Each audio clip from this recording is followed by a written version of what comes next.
guest. As I said at the top of the show, I've been doing this particular program for 10 and a half, almost 11 years. We have been lucky to have the biggest names in the history of mixed martial arts on this program at least once. More often than not, they've been on multiple times. We've had some of the biggest names in the sport, from Royce Gracie to Randy Couture, Chuck Liddell to Conor McGregor. All the biggest names in the history of the sport have been on this program. But there has been one name over the years that has eluded me for one reason or another. She has refused time and again to appear on this program. And quite frankly, I didn't know why. In fact, the last time I actually did an interview with her was back in 2011. 8 years ago was the last time I spoke to this individual. But our long nightmare is over, my friends. It is over. It is actually happening. For the first time ever in the history of this show, the great Джина Карано will be on. But before we say hello to Джина Карано, here's a little quick trip down memory lane of Джина and I through the years. With Джина Карано. Джина, how's it going? Hi, good. I don't ever get used to it. I don't ever get used to fighting. I don't ever get used to being in public or the tension. I just kind of, I'm awkward all the time. Right. And apparently so am I, according to the internet. But anyhow, Are you? that's what they say. I don't know. You're not awkward. They say I'm awkward. Yes, it's true. Oh, sorry. I don't I think have like an awkward vibe to me. No, but you hold the microphone here really long. And there she is, in the flesh. Джина Карано, finally, 10 and a half years. You're here. How are you? Do I get to see you too, or do I just have to look at myself right Just now? yourself. Just look at yourself the entire time. I just can't believe it. I don't want to look at myself. There we are. Yay. Okay. There we are. I like this. Hi. Gina, where have you been? I've been in movie land. I've been filming. Yeah, I've been filming a lot. I was so nervous to come on here, and I want to tell you the whole reason throughout all of these. Oh yeah, are we gonna jump right into it, right? Okay. The whole reason was because I always wanted to come on and tell you something great. I wanted to tell you, like, okay, I'm ready for a comeback, or I'm really super proud of this movie or something. So it took a while to get there, but so I'm here now. Well, for me, it was like I would see you do interviews with other people, and I was like, wait a second, did I offend Gina over the years? Why do I see her doing stuff with other people? Why can't she at least just come on the show? We'll talk, we'll reminisce, we'll preview her upcoming film. I mean, you've been in some big films, Haywire, all this stuff, and yet I always got the stiff arm from the team, and I didn't understand why. It was more about, I think it's easier to talk to people when maybe they haven't been following you so closely. So it was easier to talk to people that knew nothing.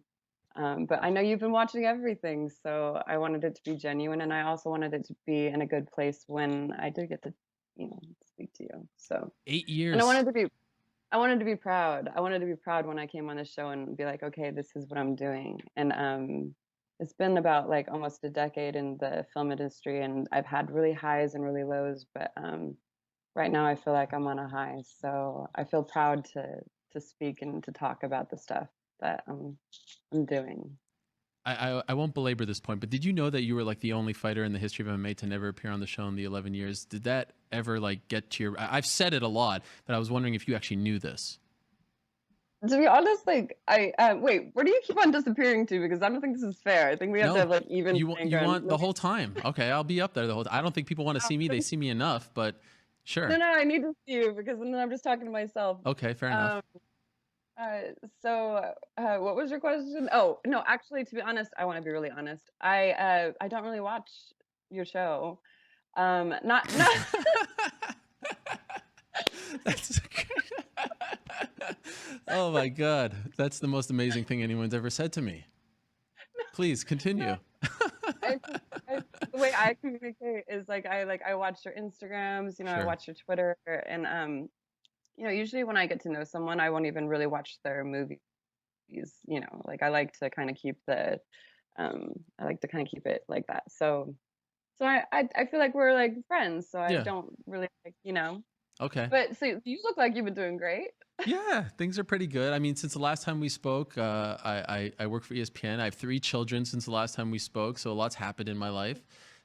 Things are good. But it's funny, I always play that clip. I mentioned it. Like I was even talking to my wife about it yesterday, and she's like, "Oh, I've heard you talk about this clip, the one at the very beginning," which I mistakenly Yeah. put as 2009 on Instagram. It was actually 2008, May of 2008. And I don't even think you realize why that clip is so important to me. And I'd like to tell you why it was so important to me, because that's when I started. I started doing this really in like April of 2008 is when I started doing on-camera interviews. So that was literally a month in. And I had just come back from Las Vegas. I went to Extreme Couture in Vegas and I interviewed Forrest Griffin. And it was a very strange interview. Like he kept touching me and he kept like pushing me and was very physical and touchy-feely with me. And I posted that interview the morning that I saw you at that Elite XC press conference in Times Square. And all the comments underneath, I remember this website, MMA Mania, posted it. And everything underneath was like, this guy sucks. This guy is the worst interview. He is the most awkward interview. He should not be interviewing fighters. He's such a scrawny punk, blah, blah, blah, blah. And I felt so down. I was like, I'm done. Who needs this? I'm not going to deal with this. I'm not going to take this. This is horrible. I felt so low. And then I went to that press conference, and to the naked eye, nothing special happened. But then we had that thing with the microphone. And what it did for me was like, you need to stop overthinking this. You need to just be yourself. You need to just have fun. And the fact that you kind of just like talked about how weird I was and awkward I was actually made me feel a lot better and made my confidence skyrocket. And that for me was a turning point early on in my career. So that's why it meant so much. And that's why talking to you meant so much. And I wanted to tell you that because you helped me indirectly. I don't think you knew that you helped me so much. But that interview for me is a real turning point in my life and career. And so I wanted to thank you for it all these years later. And that means the absolute world because, well, I hope you know I'm just as awkward and uncomfortable. And I think the whole world knows that. So hopefully I'm just out here making a lot of, awkward, uncomfortable people realize that their dreams can be reached. Because I'm out here doing it. So, Yes, you're an inspiration to us all. no. Okay. Now that we've talked about all that, now I have some serious questions to ask you. And things are going great. Mandalorian, Disney Plus, everyone's very excited. Cara Dune, there's a lot of exciting things. But there's some unanswered questions, right? Why have you never fought again? Oh, right to that.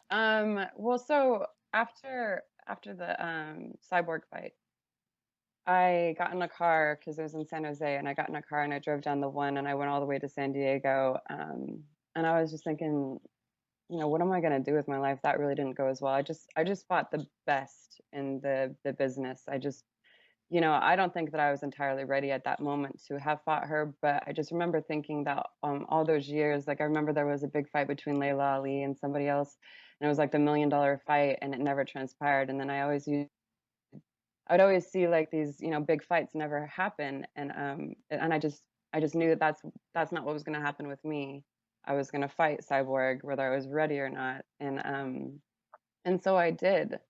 So definitely wasn't how I feel like if I could have just gotten into that second round, I feel like my nerves would have calmed down and the adrenaline dump I had would have just everything would have calmed down. But my mom used to tell me when I used to play basketball, I would probably foul out in the first quarter because there was 4 quarters at that time. I don't know what there is now, but there was 4 quarters, and she would be like, "You need to take about 4 laps around the entire high school before you get back in there, before you go in the first quarter, because my adrenaline just gets so high. And so if I don't get to a place where I'm completely exhausted, even in acting, to be honest, I just kind of like, it's just too much energy.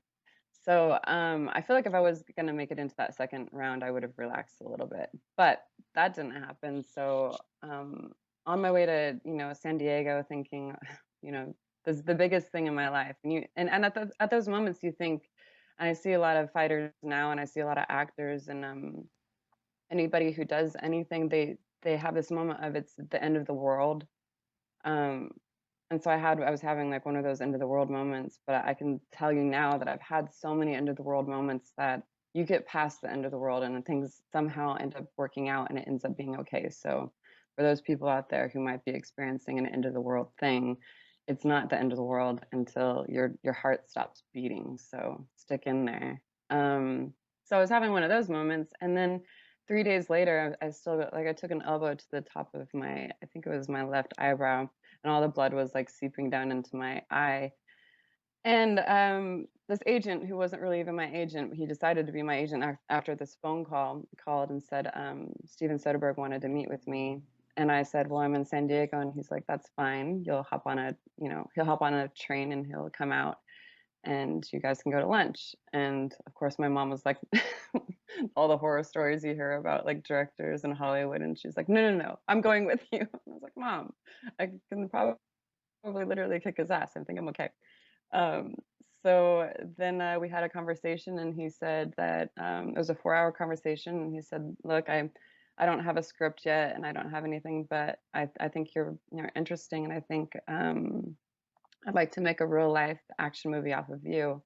And so that happened just the week after, just a couple of days after. I felt like it was kind of one of those end of the world things. So that was my entry into doing film.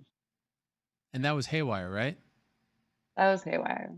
And do you feel like if that wouldn't have happened, if you didn't get this meeting with this great director, that you would have stayed in MMA? Was this some sort of distraction that allowed you to exit the sport?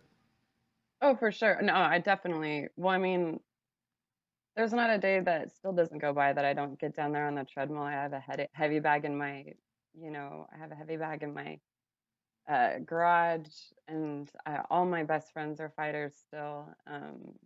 There's not like a day that goes by that, I don't think about when I'm working out, at least. I'm like, there's not somebody I'm kicking in the head or some sort of like scenario. Because I did, this sport really did, doing Muay Thai changed everything for me. It took me from not a very good situation in Las Vegas, from this like little apartment building where everybody was so strung out where I was living that they had taken all the, the smoke detectors out, and I thought like the FBI and like my family was involved or something. With some, there's a lot, and I've lost a lot of friends to where we were living at, and when I was 19 years old. So when I started fighting, it just focused me. I was supposed to be going to college for psychology, and that wasn't really like, it was like doing nothing for me. And so when I started fighting, it zeroed in all of this energy that I had and put it towards like, well, like training, and just became absolutely obsessed with it. So Muay Thai was definitely my first love, and fighting saved my life in a huge way. So And I think that yes, I would have just definitely kept on fighting had it not been for that opportunity that I got. However, at the time, you have to understand, like at the time, there was nowhere else to go. I had reached like the top. Um, and so here was a whole new challenge in front of me in this movie business that I feel like I could really, get into. And it was challenging, it was hard, and I'm still not a natural at it. Like it's very like it destroys you sometimes. It's just as hard as training. It's just a different thing. And I, I just I don't- I just kind of like let myself like go away with that for, and I'm still in that in the acting world.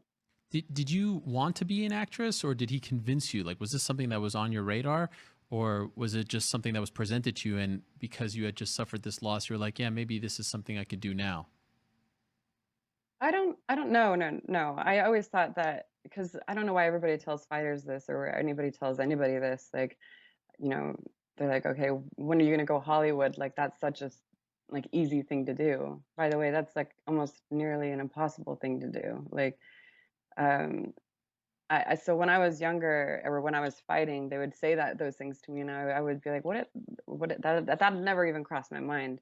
And if that is gonna like come to me, it's gonna be because the right person finds me. And those were literally my thoughts when anybody ever would ask me, when are you gonna go to Hollywood? So those were, and it just so happened that one of the best directors in this generation came and found me. So there's certain things that I do put out there, and that I still in here, like that I'm putting out there now, that I don't know, I don't want to come off as like a weird energy person or anything, but I do think that things, you call out to things in your heart and they happen. Like where you're at, Ariel, like I think you really wanted to be who you are right there. And you're making it happen through everything that you've been through. You stayed with it, you stuck with it, and now, I mean, you got that big ass microphone in front of you that you don't even have to hold.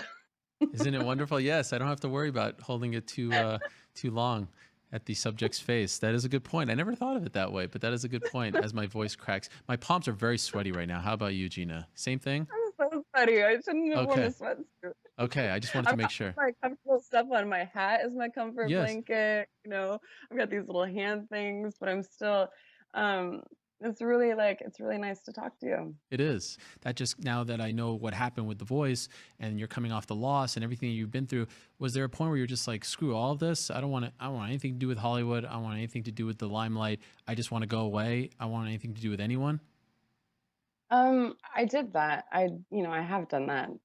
What I really liked, I really love fighting. What I don't like about it is you have to be so accessible and you have to be so yourself all the time. And I don't really like to be accessible all the time. I like to disappear. And I like to go find myself in weird, strange places and where nobody knows who you are and just I've traveled this world. I've done a lot. Like I do a lot alone, and I don't know if that makes me a weirdo, but I just think I just like people's natural reactions before they know that you're an actress or you're a fighter. I just kind of like to know people's real reactions. But what was the question? I was wondering, I know you've been through a lot, so I was wondering if you soured on Hollywood at that point where, they take your voice away and you're like, I don't want to continue down this path. Maybe this world isn't for me, Hollywood, and maybe I go back to fighting because it was around this time where there were some rumors. I remember, I think there was an announcement at an event in Dallas, a Strike Force event. They said you were coming back. You were going to fight Sarah DeLelio, and everyone was excited. You were even on the poster. And so I guess I'll ask, like, what happened there? Why didn't you come back?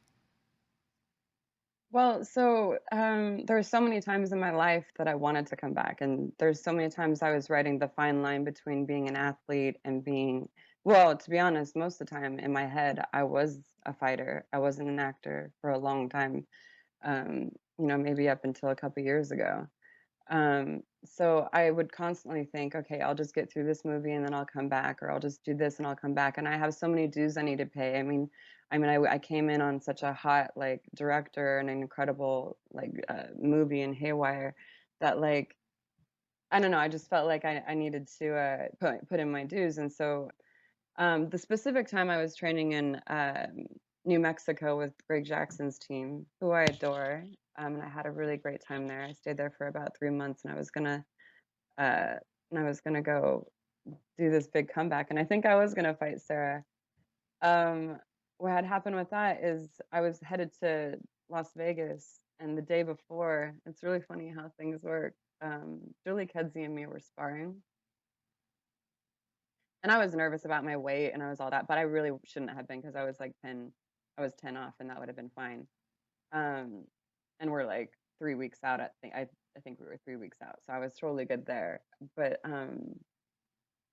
me and Julie were sparring, and Julie, by the way, like she freaking kicked me straight in the right here. She kicked me straight right there. And I am not a bleeder, so when I bleed, like it's like oh shit, And I just gushed blood, and I felt like all sorts of sideways, and I had to get on a plane a couple hours later, and I was just like, all right, well Julie caught me. That's hilarious. And then I went and got on the plane, and I went home, and I was looking at my mom. We were at Mary Callender's actually, and I was like eating turkey and salad because I was still cutting weight. And my mom was like, "You don't look so good." And and when somebody you love tells you that, which is maybe why it's good to stay away from you know, family before you fight, it just kind of creeps in your head. But I ended up going to the doctors and they checked me out, and I had gotten a concussion and vertigo and the whole line of stuff. And I was just already just emotionally kind of like not ready to go back. And more like the fight doesn't bother me. It's more so of like the nerves of being out there on this big stage that always affected me and made me so emotionally. That is always like my biggest giant. Fighting a girl, like anyone, I've sparred with some of the best in the world, and sometimes you take your licks and sometimes you're like, damn, I did pretty good there. So like that doesn't bother me, the physical stuff, but like it's like sometimes people aren't really built for this stage that you guys put them on. So that's what happened with that one, and a couple other times I think I tried to come back, and then those other times I tried to come back, it was like, "Oh, well, we got Deadpool and this," and then and I had to finally 2 years ago just, you know, I decided to tell myself, "Well, like, if you're not gonna take yourself seriously as an actress, how you expect anybody on this planet to take you seriously?" And so I got back into acting classes, and I started researching, and I'm obsessive, like, I think I've been to the theater 3 times this week because I'm off. I'm shooting season 2, but, like, it's all I wanna do is put out something that I'm, like, really proud of, hopefully someday that I've created, so that's, like, that's my new passion, but Okay, well, we skipped over a lot there, so let me go back if I yeah. can. Um, 2014, there were some intense rumors that you were in talks with the UFC to fight Ronde Rousey. How close were you to actually fighting Ronde Rousey and fighting in the UFC?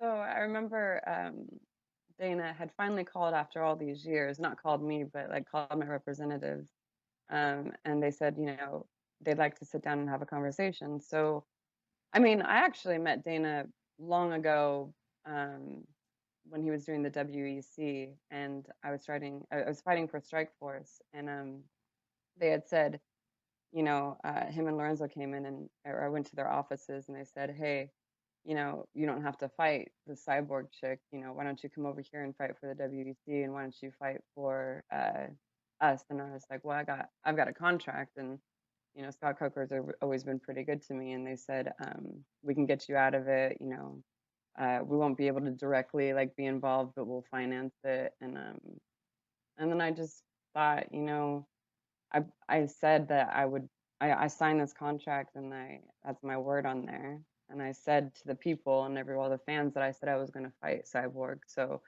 um, I just didn't want to get into like this messy like legal battle that where I had said I was going to do something all before the Cyborg fight, and then never let it happen. So I was just, and I think that was my last fight on that contract. So I ended up fighting Cyborg and kind of brushing that off. But then cut to like, I don't know, when Ronda Rousey became popular, I remember they finally called for a meeting, and I walked in. They were like in this restaurant, and they looked like two I don't know, just like two like big, muscly guys at a table in like the middle of like Hollywood. And I remember thinking, what took you guys so long? I've been not like, what took you so long? And so they were like, okay, well, we'd love to offer you $1 million.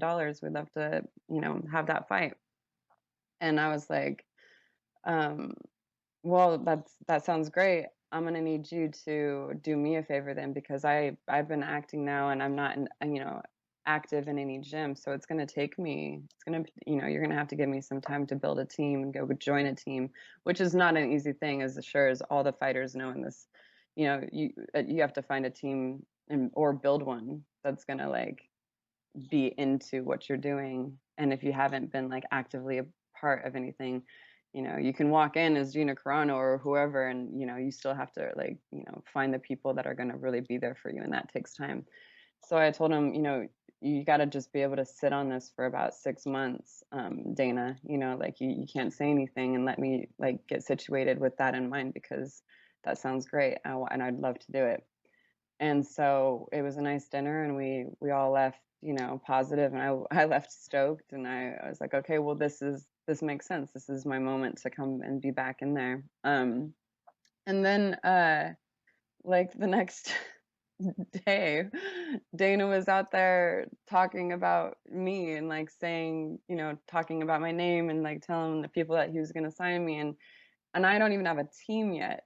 And I was like, that's not what we discussed. You're supposed to give me at least 6 months to kind of like find a team. Like, and then he started trying to put on the pressure through the media. And then it just really kind of, it was a bummer, because I told him over text message, like that's not what we talked about. I need time. I can't just like, now I'm going to walk into a gym and people know that's what I'm doing. I need to build trust. I need to find people.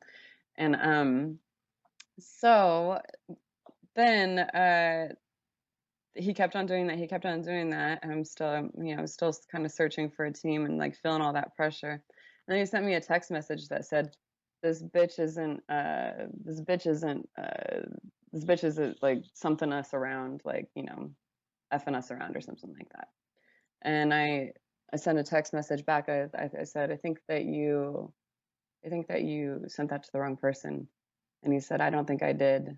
And and that was the last conversation that we had over text message, because I don't think that that was like the kind of environment I wanted to come back into.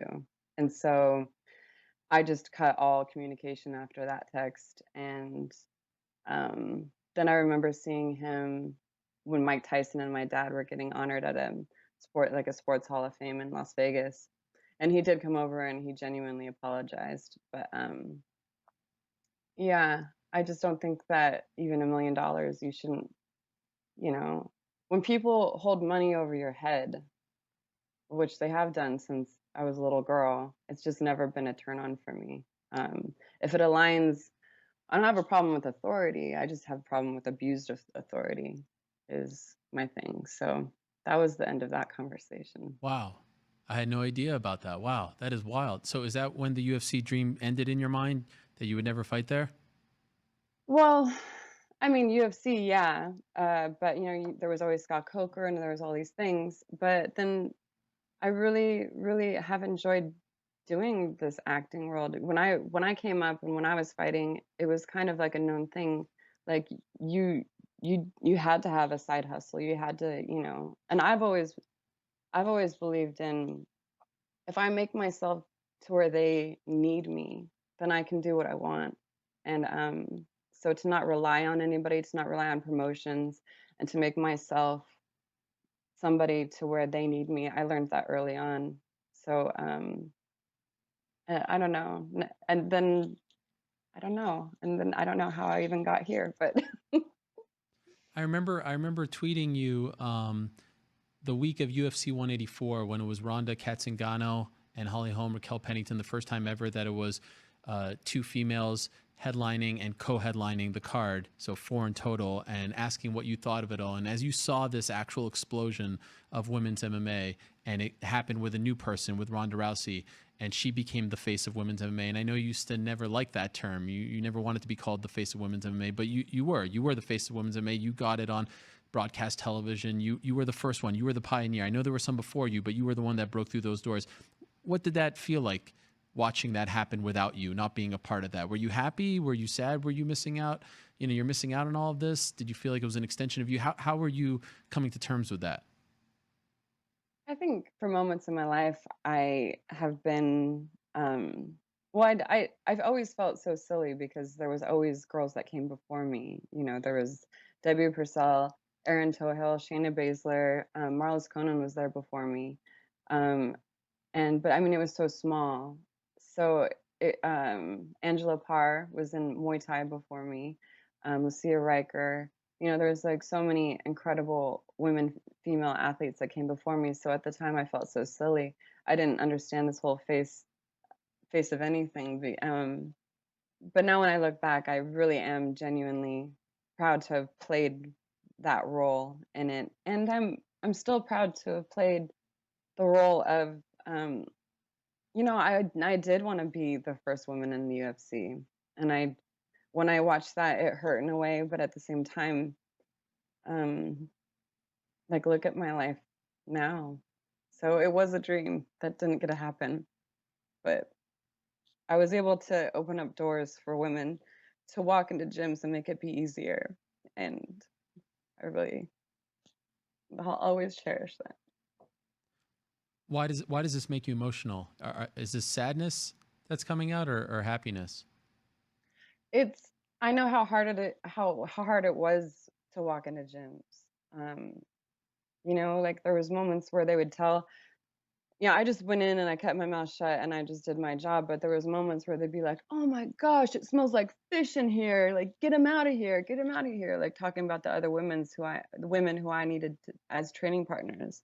And so, I mean, I've seen how hard it was. And now when you go to like a Muay Thai place or you go to BJJ and you get to see like these little girls just kicking ass, that's where I feel like I've actually made some sort of difference in history. And And even Rhonda herself said that when she saw me and Julie do that, when she saw us fight on, Elite XC, um, that it just clicked in some of their brains that we could do this too, and we could do it in a big way. And so I might have not gotten credit for things, but that's just fine because there's women out there who have a bigger dream now, and it's easier to live and to really just go for something. Whereas I missed out on doing it, but they can. When Ronda lost and then lost again and then left the sport, I always wondered if it brought up old memories, bad memories for you, because then your name got brought up again about how, like, when the going got tough, she left. And I think people, without knowing about the movie story, thought, all right, you lost your first fight and then you left. Did you feel like those old memories, that old wound was reopened when she lost to Amanda Nunes for the second time and then never came back again, and the way she handled it because she was being related to the way you left the sport? I've never really, me and Rhonda are not the same. We've got very different, I think, personalities. But I think that something you have to respect in that woman is that she's given it everything. And so on every single one of those fights that you saw her out there and handling the pressure of the big shows and like performing basically and through the hate, I just I have nothing but respect in her. And even still, she went and started doing that in the WWE, and people still kind of like some people just love to hate. Some people, I don't see it. I mean, I don't know her personally. I always think that you have to look someone in their eyes before you decide how you feel about them. I've only met her once, so I don't really know her, but I see the hard work that she's put in um, and the powerful personality that she is. So yeah, I don't know. Only Probably met her lost track once. of the question. Yeah, What were the circumstances surrounding that? it was before a fight that we were both attending, and I remember I'd heard of her, and then like she walked up to me, and I was wearing like stilettos. I was wearing massive heels, and she walked up to me and she said, "You're not that big." Sizing you up? Yeah, well, no, she did it with a very sweet smile, and I was like, "Hi, Rhonda. It's nice to meet you." And I gave her a big hug, and it was not like a egotistical. It was like a mutual respect, and it was really like a nice moment. And that's the only time I've ever met her. Wow. So you also mentioned, like, a couple of years ago you decided you were done, and I know Scott, when he took over Bellator, Scott Coker, there was some talks of maybe you coming back and fighting for him again. How close was that to happening? Um, I definitely have had contracts, and I just kind of think that you can't do this half-assed. You have to be in it, fighting and acting. And if there's anything you want to do successfully, I think you have to give it your full heart. And if there's anything I've realized, I think that my heart is definitely. If you've got a movie and if you got a fight and you choose the movie, then you know where your heart is at. So that took a long time for me to realize, but uh,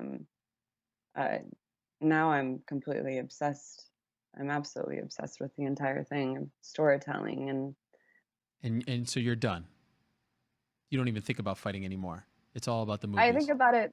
I think about it every single time I hit that heavy bag down there, and I think about it. But if you were to ask me if I had the decision today, I mean, I would choose a movie because that's where my heart is, and that's where I want to be, and and I hope that maybe someday. I mean, if I really wanted to fight, I could just go and I could pick up a fight in England or Thailand or somewhere, and just do a Muay Thai fight and do that and just get it out of my system. But for right now, I'm working on a script. I'm working on this other giant that's become my fight now. And I train and I love fighters, and I'm actually a bigger fan of the sport than I ever was, because when I used to watch fights when I was fighting, I would get anxiety just by like watching them. And now I watch them and I watch the personalities and I pick out the people that I adore, and I follow them to the core, by the way, which also you fans out there, your voices, your voices mean more than you know.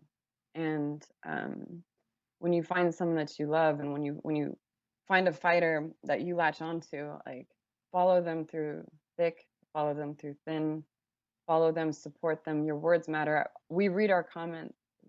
Your comments. We read your tweets. I mean, it's easy to say that you don't care, but we do care, and we are human. And there's a whole new atmosphere where, people just want to drag people down for the mistakes that they're making. Well, we're all going to make mistakes, and we're all flawed. So might as well just like start attracting and supporting the people, even if you never meet them, the people that, because you never know, maybe just by doing that, you can make that person's world, like, you can make that person's world so much better. One last thing, and that's very well said. And I appreciate you saying that, because I think sometimes the fans get a little too negative towards the fighters, and they don't realize that that stuff really cuts deep. One last thing on the fighting. This past August was the 10-year anniversary of that fight against Cyborg. And I was wondering how you felt when, when it's an anniversary, especially 10 years, things get brought up again and get featured again, and how you felt August 15th when that date came around, and even how you felt over time. She tested positive a couple of years later, and if your feelings, like, do you have hard feelings towards her? Is it hard for you to watch that fight knowing how things panned out? Cyborg is, well, personally, like, she's not actually a fighter I really like to like, this is not in a hateful way.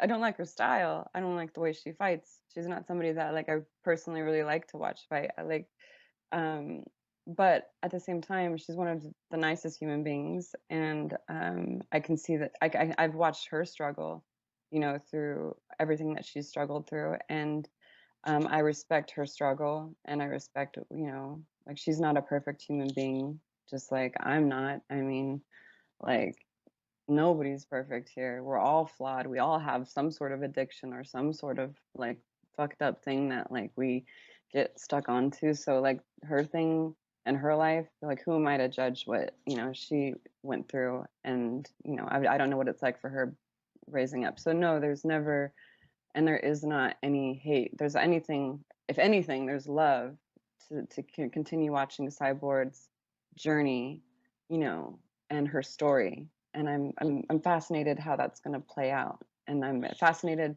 on so many of these fighters out here. I mean, all of my fighters that I adore watching, the Diaz brothers, Kevin Ross, and, a lot of these people that that I've trained with, eventually they get to a point where they're not going to be able to do this anymore.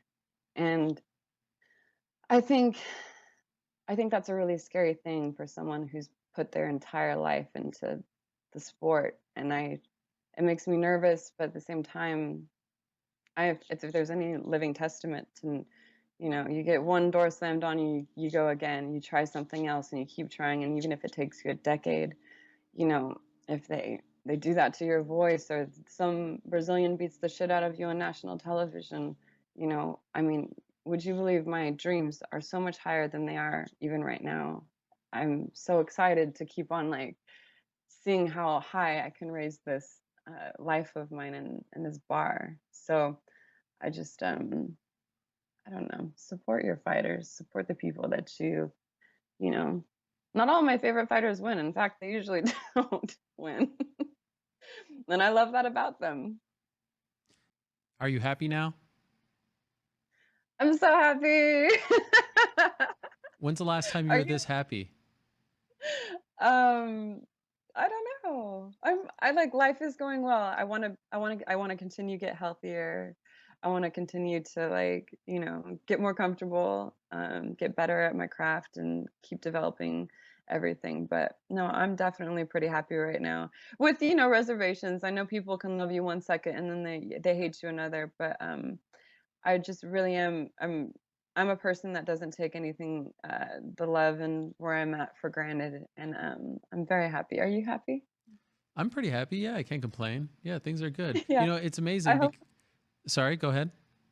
I hope this interview is Oh, yeah.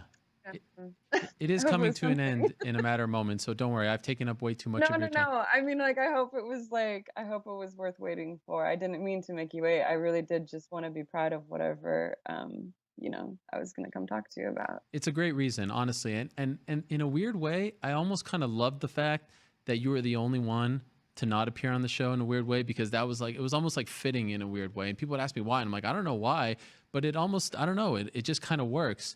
But I will just say this, like, and I want people to know this, because I kind of played it up like, oh, you won't come on the show, won't come on the show. But like, you've been very kind to me, and even when I was going through tough times, you would always write to me personally, and that always meant a lot. That you always remembered me despite everything that you were going through. So I just wanted to thank you for that as well, because you would always just like pop up out of nowhere, and so I appreciated that very much. Well, I am a fan, even though I don't watch your show. I'm a Yeah. fan of, I'm a fan of you, which is, I'm a fan of, I care about where your life goes, and I'm happy that you have 3 boys and a wife, and I'm happy. And it really pisses me off when they threw you out of the UFC thing when at that conference, whatever. It really like enraged me, and I was like on the point of like, just like what the hell's wrong with people?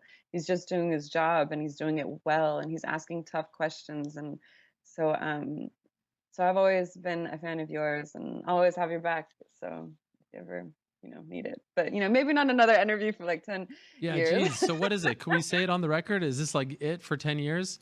Probably even more now. It took me 11 years to I'm get you here. So this actually could be the last time we ever speak. So I hope you have a great life.